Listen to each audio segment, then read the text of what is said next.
Bien, bueno, pues vamos a retomar ahora ya una vez que acabamos la parte de las preguntas y respuestas, vamos a retomar los temas de hoy.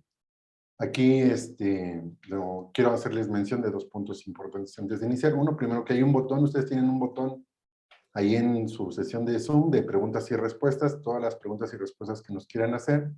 Les agradecería mucho que las fueran escribiendo ahí, nosotros las vamos tomando y de ser posible vamos a procurar darles respuesta a unos directamente y los que nos sean más interesantes vamos a compartirlas con el público en general, eso por una parte.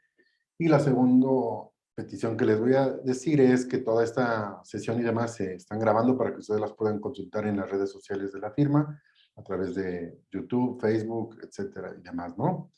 Bien, voy a empezar con la parte que me corresponde platicar el día de hoy. Bueno, pues es la parte de los ingresos grabables, ¿no? Y pues primero vamos a ver que esta parte de los impuestos de las personas físicas es algo que no nos gusta mucho a todos, pero como por ahí nos decía una frase célebre, ¿no? Que solamente hay dos cosas seguras en la vida, ¿no? La muerte y el pago de impuestos, ¿no? Entonces, pues vamos a ver cómo podemos manejar esta parte, ¿no? Primero les quería compartir que, bueno, para la parte de los mexicanos, la obligación del pago de impuestos es una obligación que está en la Constitución, principalmente en el artículo 31, en la fracción, que es el de las obligaciones de los mexicanos, y en la fracción cuarta en específico, que es la que nos habla de la obligación que tenemos de contribuir para los gastos, tanto de la federación, de los estados y de los municipios o las alcaldías, en el caso de la Ciudad de México, que es dependiendo del lugar donde residamos, y esta obligación de contribuir siempre va a ser de manera proporcional y equitativa de acuerdo a las disposiciones que tengan las leyes, ¿no? Entonces, ese es nuestro fundamento principal de por qué debemos de contribuir al pago de impuestos, y obviamente pues dependerá de los supuestos que nos marquen las distintas leyes fiscales y demás, ¿no? En este caso vamos a hablar de la ley del impuesto sobre la renta, específicamente del título cuarto, pero bueno, de manera general, la ley del impuesto sobre la renta, lo que nos dice en su artículo primero, es la obligación que tenemos todos los mexicanos de pagar impuestos por todos los ingresos que obtengamos, tanto en territorio nacional como de aquellos que provengan de fuentes de riqueza extranjera, es decir, el tema de la globalidad de los ingresos, ¿no? Y para efectos de qué entendemos como ingresos acumulables, que lo que vamos a ver, más allá de la definición que nos da el artículo 94, nos dice por ahí la teoría fiscal, que el ingreso acumulable es la suma algebraica del consumo de una persona física más la acumulación de su riqueza durante un periodo determinado, de acuerdo a Hay y Simon, ¿no? Entonces, con estos antecedentes vamos a ver lo que nos define la ley del impuesto sobre la renta en el título cuarto, específicamente en el capítulo primero, ¿no? Y nos dice en este artículo que yo les podría decir que el artículo 94 nos habla de la definición de los ingresos. Aquí, a diferencia de la ley, primero vamos a ver qué son los ingresos grabados y después nos regresaremos al artículo 93 para analizar los exentos, ¿no? Porque generalmente pues hay una generalidad y después hay excepciones en la ley. Bien, entonces este artículo 94 podríamos, si lo analizamos, dividirlo en tres partes, ¿no? Primero se refiere a las relaciones que existen de una relación subordinada entre trabajadores y patrones, es decir, lo que nos habla el artículo 123 fracciona de la Constitución. Después podríamos hablar de la relación que existe entre los trabajadores del Estado, los servidores públicos, que se refiere al artículo 123, fracción B, y después una tercera sección que nos hablaría de todas aquellas otras figuras jurídicas que se prevén en las distintas leyes, como puede ser la asociación civil en la legislación civil, o como puede ser la este, estos, ay, se me fue el nombre ahorita, las sociedades cooperativas y demás, ¿no? Entonces podríamos ver que dividíamos este artículo 94 en estas tres secciones, ¿no? Bien, entonces, primero pues vamos a definir como está en la ley, que se consideran ingresos por la prestación de servicio personal subordinado, todos aquellos salarios y demás prestaciones que derivan de una relación laboral, que es como les explicaba, que prácticamente lo que nos habla el 123, fracción primera, ¿no? Posteriormente nos habla de conceptos asimilables, ¿no? ¿Y a qué se refiere con estos conceptos asimilables? laboral de un trabajador y un patrón, pero que pueden recibir el tratamiento fiscal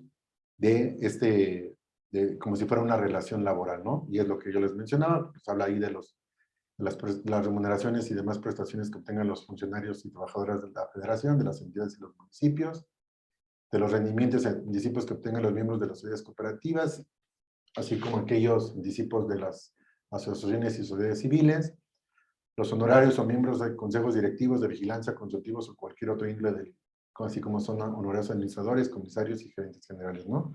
Que generalmente son pagos que realizamos a personas que no tienen una relación laboral, pero que sí tienen un vínculo de relación por una actividad que desarrollan en la empresa, como puede ser asesoría, revisiones, etcétera, y que no hay una relación de trabajo, pero la ley nos permite asimilar esta funcionalidad a un tratamiento fiscal como si fuera una relación de trabajo. Por eso hablamos de una ficción jurídica en esta parte de conceptos asimilables, ¿no?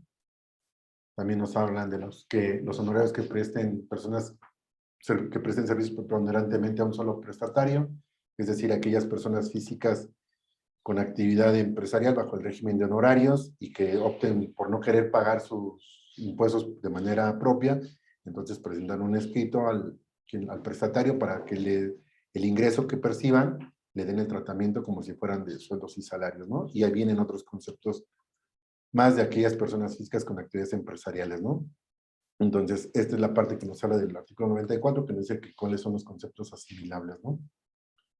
Posteriormente, como les decía, vamos a ver los ingresos exentos, que son las que partíamos de la generalidad de que todos debemos pagar impuestos sobre los ingresos que percibamos, y después la ley nos hace una excepción de ciertas partidas que percibimos que están sujetas al no pago de impuestos, ¿no? Y nos habla principalmente de aquellas partidas. Ahora bien, si nosotros tomamos la ley o leemos la ley textualmente, todavía sigue refiriéndose a partidas en salarios mínimos o a días en salarios mínimos. Pero recordemos que cuando se creó por ahí la ley para determinar el valor de la unidad de medida y actualización en 2016, había un artículo que nos hacía referencia a que todas aquellas legislaciones y disposiciones que hicieran referencia a salarios mínimos se iba a entender que se deberían de tomar la unidad de medida y actualización. Entonces, aun cuando distintas legislaciones siguen hablando de salarios mínimos, pues tenemos que recordar que debemos de tomar ya la UMA, que obviamente el valor de la UMA, si nosotros comparamos contra el valor del salario mínimo, bueno, pues se ha venido creándose una discrepancia, ¿no? Actualmente el valor de la UMA está en 103.74 y el salario mínimo creo que en 207, ¿no? Casi el doble, ¿no? Pues nada más para que consideremos esa parte, ¿no? Bien, en cuanto a los ingresos exentos que nos marca el artículo 93, pues primero tenemos aquellas prestaciones distintas del salario mínimo general, así como las remuneraciones por tiempo extraordinario, ¿no? Estas percepciones siempre primero lo que nos dicen es las percepciones, todos los trabajadores que ganen el salario mínimo no van a estar sujetas a retención de impuestos, ¿no? Y por ahí, a este año, al inicio, por ahí tuvimos una serie de diferencias, ¿no? Porque las tablas nos daban que sí les teníamos que descontar y después por ahí hubo una actualización que lo vamos a ver más adelante en los casos prácticos, ¿no? También nos dice que las distintas percepciones que perciban aquellas personas que reciban más de un salario mínimo estarán exentas del 50%, siempre que sean de tiempo extraordinario las percepciones que reciban por los días de descanso, siempre que no rebasen los límites previstos en la legislación laboral, ¿no? Y siempre con el límite de que estas percepciones que reciban no excedan el equivalente de 5 veces la UMA, bueno, aunque la ley dice 5 veces el salario mínimo, que aquí estaríamos hablando de prácticamente 518 pesos por semana, que nos llama por semana de servicios. Entonces, si nosotros hacemos pagos por estos conceptos que no excedan de 518 pesos a la semana, pues estaremos hablando más o menos de unos 2.074 al mes, entonces también estarán exentos, ¿no? Bien. La otra parte, o otra de las fracciones, que son varios supuestos que tiene la ley, nos habla de las indemnizaciones por riesgos de trabajo o enfermedades que se concedan de acuerdo con las distintas leyes o los contratos colectivos de trabajo, ¿no? Es decir, cuando un trabajador recibe una indemnización porque tuvo un accidente y el Seguro Social calificó como riesgo de trabajo y le va a dar una indemnización por la pérdida de algún órgano y demás, bueno, pues esta indemnización que él reciba no estará sujeto a retención de impuestos, ¿no?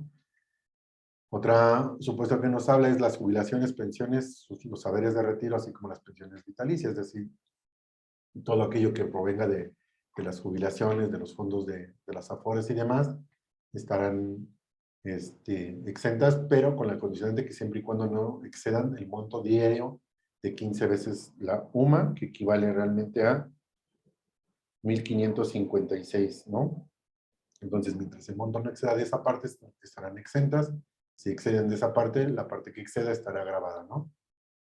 También lo que se perciba como con motivo de reembolso por gastos médicos, dentales, hospitalarios, en su caso de funerales, no estarán grabados, ¿no?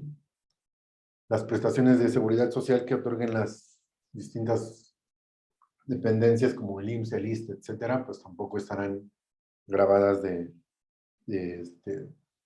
impuesto. Y también aquellas prestaciones o ingresos que reciban por concepto de subsidios por incapacidad, becas educacionales, por guarderías, etcétera, y toda esta naturaleza de previsión social o conceptos análogos también estarán exentos, ¿no? Y las aportaciones que provengan, los ingresos que provengan de las cuentas de retiro, de las cuentas de vivienda, de la AFORE, también estarán exentas, ¿no?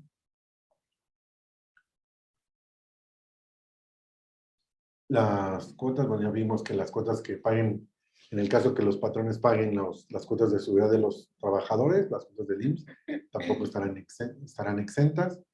En el caso de las primas de antigüedad, retiro e indemnizaciones, todos aquellos pagos que derivan de una relación laboral estarán exentas, pero con un límite de hasta 90 veces la UMA por cada año de servicio, es decir, 9,336 pesos por cada año de servicio que se reciba, estarán exentas.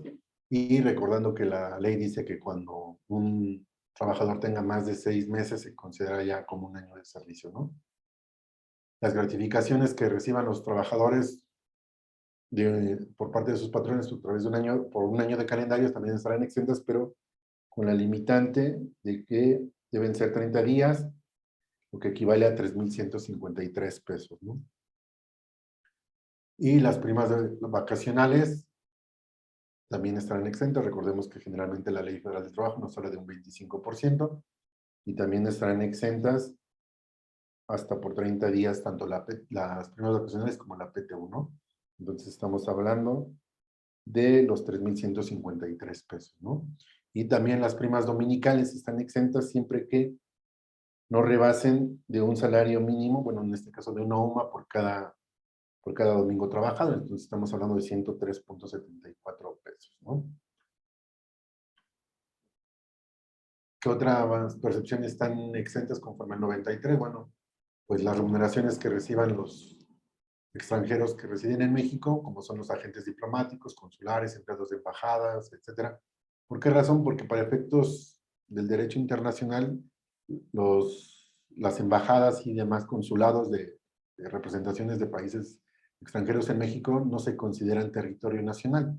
Entonces, como el ingreso, por consiguiente, no se considera obtenido en territorio nacional, es por esa razón que se considera exento, ¿no? Recordando que, como les mencionaba, el artículo primero de la Ley de Renta nos habla que se pagará el impuesto por aquellos ingresos que se obtengan en territorio nacional, ¿no? En el caso, por supuesto, de los viáticos, cuando sean efectivamente erogados por servicios prestados al patrón y se comprueben que esta circunstancia con los comprobantes fiscales correspondientes. Aquí nada más recordándoles que en el caso de los viáticos, conforme al reglamento, ahí tenemos un monto de hasta un 20% de cada viaje que realicemos para no comprobarlo, para que no se considere como un ingreso grabado, y con la limitante que no esta cantidad no debe de exceder de 15,000 pesos al año, ¿no? En el caso de que no, y que también siempre todos los demás gastos que hayamos erogado se hayan comprobado o pagado de manera bancarizada, ¿no? En caso de que no cumplamos con estos supuestos, bueno, lo que no comprobemos se tomará como acumulable para el trabajador, ¿no? Y otro supuesto importante que nos habla la ley es en el caso de enajenación de nuestra casa habitación, ¿no? Porque nos habla de que cuando enajenamos nuestra casa habitación estará exenta cuando la operación el precio de la venta no exceda de 700,000 UDIs, que equivalen más o menos a, la UDI está en 7.79, según el dato que tomé, entonces equivale a más o menos 5,445,000 pesos, ¿no? Entonces, si nosotros nuestra operación de vender nuestra casa habitación la hacemos por abajo de estos 5,445,000, no pagaremos el impuesto. Si lo hiciéramos por arriba de esta cantidad, tendríamos que sacar ahí una proporción de la parte que está grabada con la parte que está exenta, para después meter las deducciones conforme a ese factor que saquemos y determinar el impuesto correspondiente. Y también es importante que esta operación se formalice ante un federatario público, ¿no? Quien dará constancia de que no hemos efectuado una enajenación en los últimos 3 años, que es la otra condicionante que tenemos, ¿no? También nos dice que cuando vendamos bienes muebles distintos de las acciones o partes sociales, cuando la diferencia entre el total de las enajenaciones y el costo por comprobado de adquisición no exceda de 3 veces el salario mínimo, estamos hablando de 113,532 pesos, ¿no? Y por último, las cantidades que recibamos por intereses que sean pagados por emisiones de crédito, siempre y cuando que provengan de cuentas de cheques de ahorro o cuentas de nómina, o por aquellos intereses que sean pagados por sociedades cooperativas de ahorro y préstamo, con la condicionante que el monto del saldo diario que mantengamos en la cuenta no exceda de 5 salarios mínimos, es decir, de 189,220 pesos. Bueno, son números, ¿no?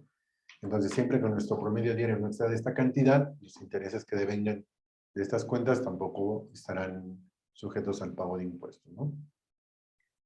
Y en su caso, las cantidades que paguen las instituciones de seguro a los asegurados cuando ocurre el riesgo amparado, ¿no? Es decir, si nosotros contratamos un seguro por alguna enfermedad, algún accidente, en caso de muerte, etcétera, y nuestros asegurados reciban esta prima o este monto de seguro, pues no estará sujeto al pago de impuestos, ¿no? Y estos serían prácticamente los supuestos que nos dice, nos falta uno, porque nos dice que son los que reciban por herencia o legado, ¿recordé?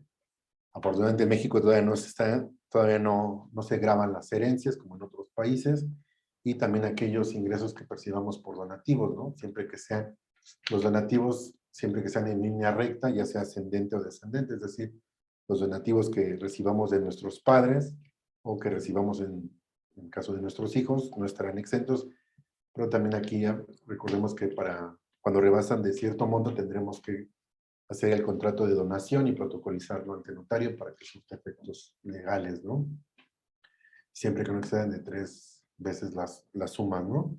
Entonces, ahora también recordemos que cuando excedan de 400,000 pesos estos donativos, tenemos la obligación de informarlos en la declaración anual. Entonces, aunque no tengamos demás obligaciones fiscales que hacer, pero hay un apartado en la declaración anual de personas físicas donde nos dice otros datos a informar, y hay un capítulo de donativos o préstamos, y ahí en ese apartado tendríamos que manifestar estos donativos siempre y cuando excedan de 400,000 pesos, para que en caso de una eventual revisión por parte de la autoridad no los haga acumulables, ¿no? ¿Por qué? Porque si en caso contrario de no cumplir con este requisito, la autoridad puede fincarnos como un ingreso acumulable y perderíamos la exención que está prevista aquí en la ley, ¿no?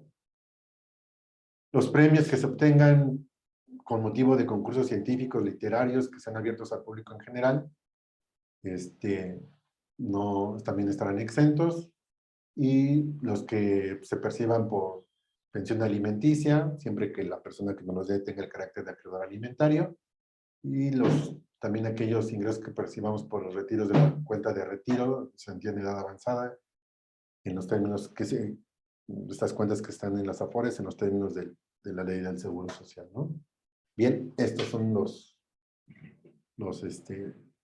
conceptos que están exentos. Sí es importante mencionarlos, porque ahorita que vayamos ya en la parte práctica, pues seguramente vamos a hacer mucha referencia a los mismos, ¿no? Muchas gracias por su participación, y les vuelvo a recordar de que por favor utilicen el botón de preguntas y respuestas y que consulten la presentación en nuestras redes sociales.